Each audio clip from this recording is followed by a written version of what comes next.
સુરતમાં event management ક્ષેત્ર સાથે જોડાયેલી યુવતીને મકાન માલિક અને અન્ય 2 થી 3 લોકો દ્વારા નિર્દયતાથી માર મારવામાં આવ્યો છે। આ ઘટનાનો વિડીયો પણ સામે આવ્યો છે।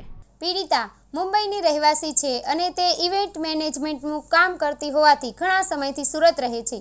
ભાડાની તકરારમાં એક શખ્સે યુવતીના હાથ પકડી પીડિતા મુંબઈની રહેવાસી છે અને તે ઇવેન્ટ મેનેજમેન્ટનું કામ કરતી હોવાથી ઘણા સમયથી સુરત રહે છે। ભાડાની તકરારમાં એક શખ્સે યુવતીના હાથ પકડી રાખ્યા જ્યારે મકાન માલિક યુવતીના વાળ પકડીને બેરહેમીપૂર્વક આડેધડ ઢીકા અને મુક્કા મારી રહ્યો હતો। આ ઘટના અંગેની પ્રાપ્ત થતી વિગતો મુજબ મૂળ મુંબઈની અને ઇવેન્ટ મેનેજમેન્ટ સાથે સંકળાયેલી યુવતી ઘણા સમયથી સુરતમાં રહીને કામ કરે છે।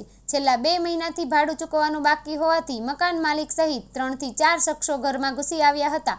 ભાડાની તકરારમાં મકાન માલિક એટલો ગુસ્સે થઈ ગયો કે તેણે મકાનમાં રહેતી 3 યુવતીને મારવાનું શરૂ કર્યું હતું, જેમાંથી 2 યુવતી ડરીને ભાગી ગઈ હતી અને એક યુવતી તેઓના હાથમાં આવી ગઈ હતી। યુવતીના વાળ પકડી ફટકારવાનું શરૂ કર્યું। આ સમગ્ર મામલે પીડિત યુવતીએ જણાવ્યું છે કે મને ખબર નહોતી કે મને શા માટે મારવામાં આવી છે। હું તે લોકોને વારંવાર કહી રહી હતી કે મને મારો નહીં। તે લોકો મને મારા માથા, હાથ અને પગ પર સતત મારી રહ્યા હતા। મેં પણ મારા બચાવમાં તેમના પર હાથ ઉપાડ્યો હતો। ભાડા બાબતે અને મારવામાં આવ્યો છે। મેનેજરે ભાડું આપ્યું છે કે નહીં તે અંગે મને જાણ પણ નહોતી। બાદમાં અમારા ચારિત્ર અંગે ખોટા આક્ષેપો કરવામાં આવ્યા। તે હાથમાં છરી લઈને આવ્યો હતો અને કહ્યું હતું કે જો તમે ભાડું નહીં ચૂકવો તો તે તમારા પર ચોરીનો આરોપ લગાવશે। સાથે તેણે જણાવ્યું હતું કે રસ્તા પર લઈ જઈ કપડાં ઉતારીને વિડીયો બનાવીશ। અમને ખબર જ નહોતી કે તેઓ શા માટે મને મારી રહ્યા છે।